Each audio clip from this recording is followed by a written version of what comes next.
For this week's South Bank show, we've come upstream to London's Millbank. Here, on the north side of the Thames, is the Tate Gallery, where the nation's collection of British and 20th century art is on display. We're here to celebrate the opening of the Claw Gallery, built to house the work of a single artist who was, I think, the greatest painter Britain has produced, Joseph Mallord William Turner.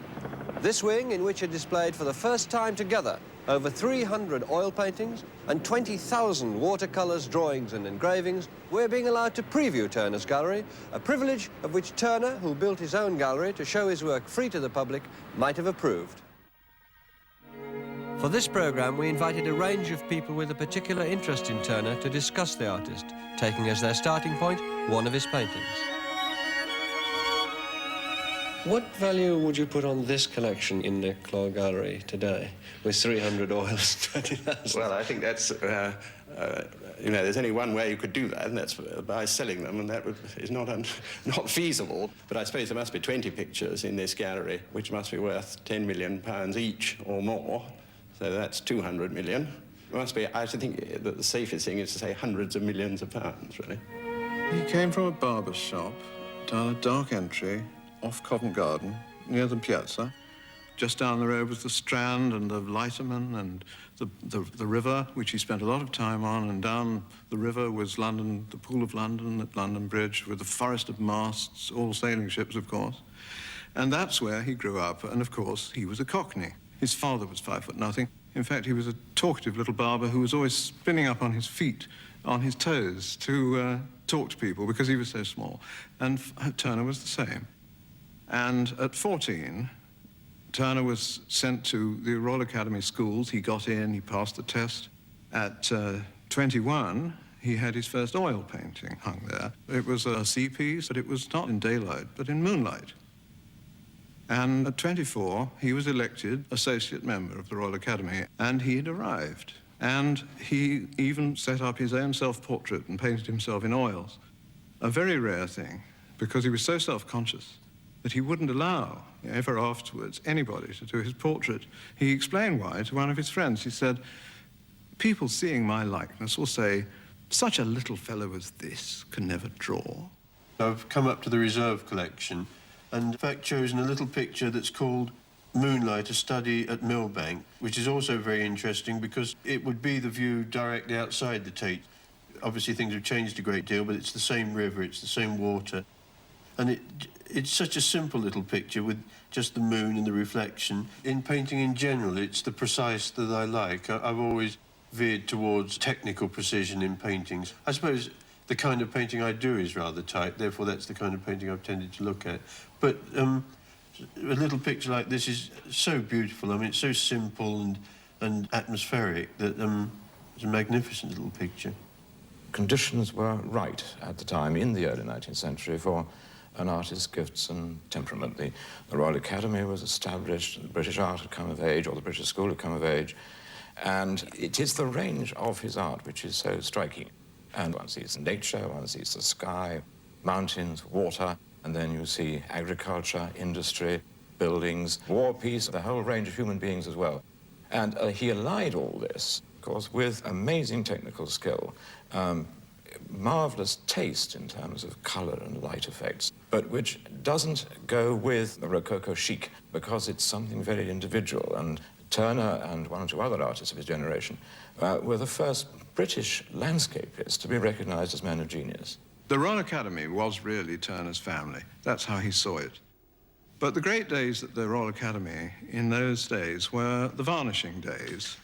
They called them varnishing days, but really they were painting days. 3 or 4 days before the annual exhibition opened, everybody's picture was hung on the wall. They knew where it was going to be, and they were allowed to finish it.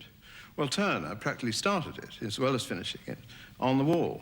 And he was famous for doing this. There's one incident when Constable, his great rival, thought that he had him this time. They hung everything. And Constable, and everybody thought, Constable's this time, he's the head of Turner. Turner's got this scene, sea scene going to the west. And then on the last hour of the finishing day, the day that the final day, you finish the painting before they stop and they judge it, Turner came in And Constable said, and he went up to the painting, he was a little fellow, and he stood right in front, nobody could see what he was doing. And he stood back, he stood back, and he painted a thick, massive, not massively big, but massively thick sunset, sunset. And he radiated the entire painting. And Constable said, and dropped a bomb on the painting, and of course, his painting won again. He began travelling from an early age, and his travels were heroic. I mean, by the end of his life, when he had gone from the tip of Scotland and Highlands of Scotland right down to the southern tip of Italy, people calculated he had done a good 100,000 miles in those days, and he had filled over 300 sketchbooks. Turner was a very canny man as far as money was concerned, as far as reputation was concerned, and realised two were inextricable. And so he always trod a very formal line with the Academy. The presentation pictures of this kind, always with a classical base, always with a reference to the kind of grand old master everyone would accept. This particular example is pure Claude. It's 200 years back in terms of composition and lighting and everything. Because what you needed to do at the Academy was to keep a kind of formal foot forward. Everybody saying, oh yes, here's a grand man in the classical tradition. What Turner did privately, because he ran his own gallery just off Harley Street, was to present rather less formal pictures, so that you had two sides of Turner running at the same time. To call a painting modern is not necessarily a relevant remark, but the fact is that until Turner and Constable started painting like this, and this is reasonably early, I think it's 1807, but until that happened, nearly all painting that you can possibly think of from the Renaissance on had been a matter of creating the illusion of continuous, smooth, almost shiny surfaces. This breaking up into these facets, which are created by a brushstroke apiece. The brushstrokes here are so fresh they could have been put on yesterday. I mean, here's this, whatever it is, this chap on the bank here. There are three touches with a very small brush, which has got yellow on the underside and ochre on the top, put on just like that. The side of that house is one brushstroke. This bridge has been painted with a series of tiny brushstrokes all going down like that. They're overlapping. It's a brilliant device because, in fact, you read it as a perfectly symmetrical architectural statement. It is a moment of extraordinary revolutionary inventiveness, and I mean, the idea that the English can't produce the greatest painting in the world, once we've had Constable and Turner, there's absolutely no reason for anybody to feel ashamed of being English again. One can see from very early on how he began to introduce into his work dynamic, exciting effects of light, atmosphere, weather, climate, and so on, which of course became dominant in his later work. And even in the early derivative work, one can see that there is this interest in how to animate a picture with effects that were obviously observed from nature and which enabled him to break away from the more formal traditions that he'd learnt as a young man. I've chosen a painting by Turner, which is known as The Snowstorm. It's a picture which was lampooned, and this lampooning upset Turner enormously in his own lifetime. It was described as being nothing but a load of soapsuds and whitewash. He was in touch with cosmic forces, almost like a sage, let's say. For example, I think he would turn up at private functions at the Royal Academy and so forth in working trousers covered in paint, and everyone just thought he was an oddball. But you can understand that there is a place for such people whose minds are so far somewhere else, they just don't have the time of day for normal ritual. It is the picture in which he captured the scene while he was lashed to the mast for 4 hours. And that's an incredible stance for any human being to take, to live through a storm. And he didn't expect to survive, actually, to come out of it and to make some attempt at depicting these forces at play. It moves, it precedes Tashism and action painting and all these things. You can see the painting swirls with all kinds of movements. It's almost cubist, the way that there are apparent lines dividing the picture up. It's a picture in which there is just nothing but emotion and energy. It's a tremendous thing. Art critics, on the whole, were far more critical. That was because Turner was so exceptional. They didn't know how to deal with him. His painting technique was compared to that of a plasterer working on a building. It was because his techniques were so expressive and so forceful. If he's painting a storm at sea, he wanted to bring those effects, the snow, the blizzards, clouds, storms, waves, he wanted to bring them to life and not, as it were, to freeze frame them as something presented as a picture for polite consumption in the exhibition or in the drawing room. He wanted pictures to bring their subjects to life. Turner became reclusive and he hid himself away. I mean, why was it that he got no royal commissions? Why was it he was never knighted? Practically every artist of note in the Academy was knighted, but not Turner, the greatest. Because Queen Victoria was certain he was... There are so many aspects to Turner. I think that you have to remember that Turner plodded quite steadily from the beginning of his career, right to the very last exhibited pictures, this formal academic path, year after year after year. And yet at the same time, he was presenting pictures which became freer and freer. This kind of picture tended to get critical acclaim.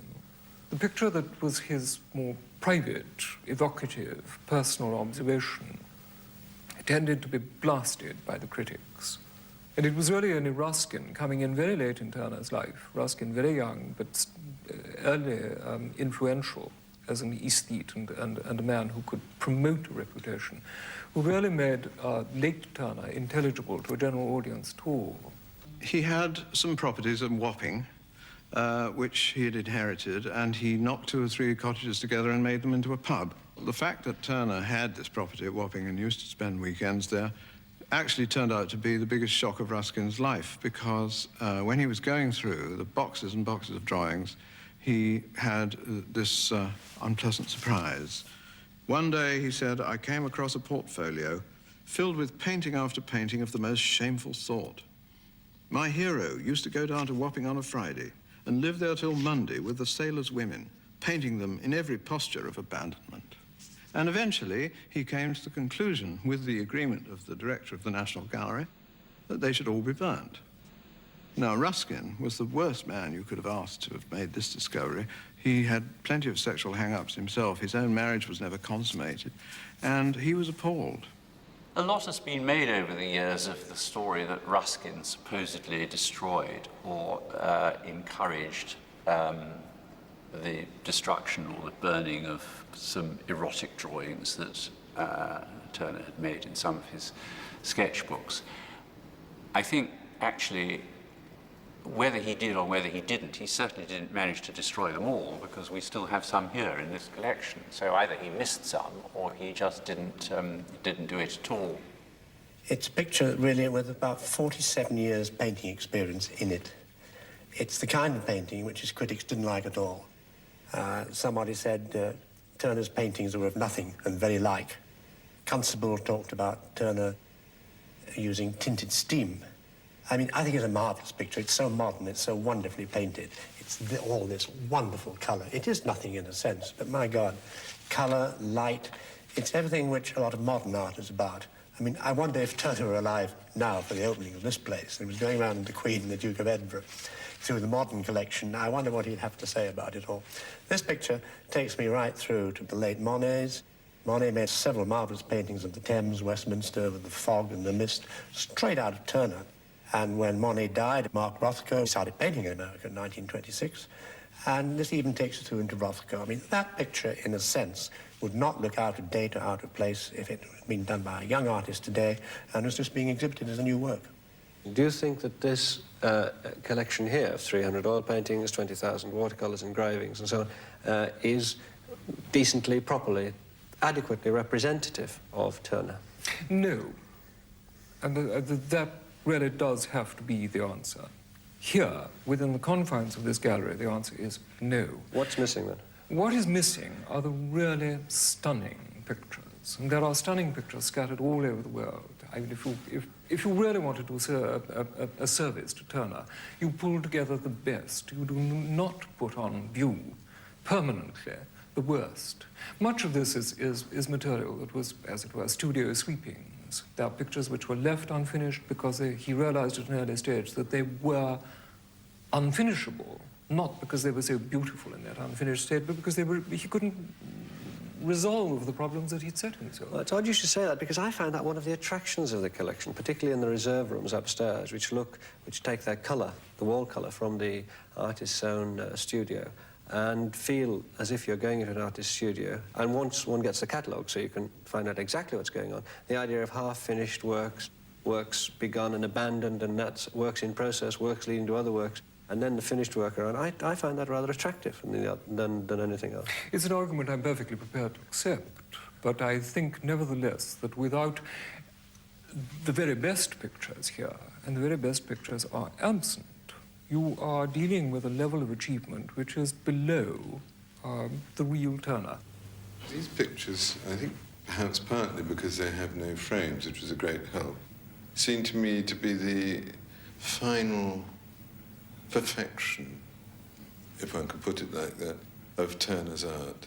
He had spent a lifetime painting from nature, painting pictures in emulation of other artists. He painted like Titian, he painted like Claude, he even tried to paint like Poussin at one time. He eventually, I think, with these two extraordinary pictures of Venice, when he was a very old man, joined the ranks of the very greatest artists who've ever lived, because the remnants of all he'd learnt, these sort of traces of all he'd learnt, had finally liberated him, so that he who couldn't ever really draw the figure no longer needed to. He who had found the description of the precise details of nature, which he did very well as a young man, no longer necessary. He who painted so many pictures of Venice, of which the room in which these pictures hang is full, finally was able to paint two extraordinary images which are not nostalgic.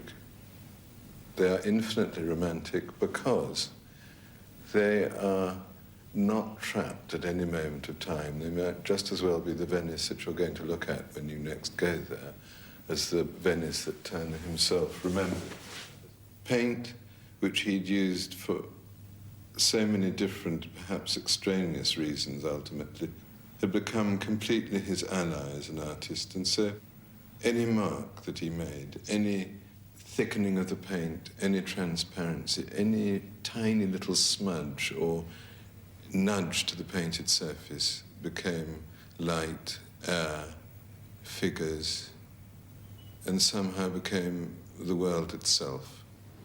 He is so much larger and more comprehensive in what he did than any other artist. You know, he wasn't just a marine painter, he wasn't just a landscape painter, he wasn't just a painter of modern life or a history painter, he wasn't just an oil painter, he was a master watercolourist, one of the greatest probably practitioner of the art of watercolour ever.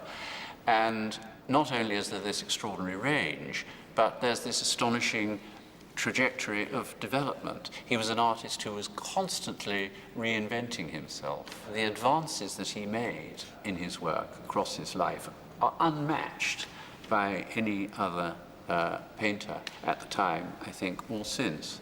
There are obviously a lot of ways in which you can retrospectively see aspects of his work that anticipate Impressionism, Expressionism, abstraction, even Cubism, possibly, all sorts of things. But I would say that however interesting it is to see him in those terms, it's actually completely to misinterpret what he was about. He was much more concerned with developing the tradition of the old masters that he really admired and grafting himself onto the existing threads of British art, of European art. So how would you describe his reputation? His reputation has always been very high. He's always been admired as an innovator, a very original genius, sometimes to the point of being eccentric or even mad. But I think that he needs to be seen more as the culmination of the great classic tradition of European landscape painting, rather than as the beginning of something new. He was a compulsive, incessant painter. He was curiously both inside and outside the establishment. He would win things, but they didn't quite take to him. He didn't get a knighthood, and yet he got the praise of all his contemporaries. It was a curious life. I think he was asked the question at one stage, what is the secret of your success? And he said, hard work. He worked and he worked and he worked, bringing to a triumphant illustration the only axiom in art that I think is worth a damn. It's by Blake, who says all art is unceasing practice. Well, he did unceasing practice. He was famous, he was rich, but he wasn't understood. He was totally misunderstood. And so he drew into himself, he hoarded his paintings, he tried to buy them back, and all with the object of keeping them together, his children. And one day, he knew it would take a long time, one day, if they were all kept together and then given to the nation and shown in a special gallery, such as this one, he felt the day would come when they were understood.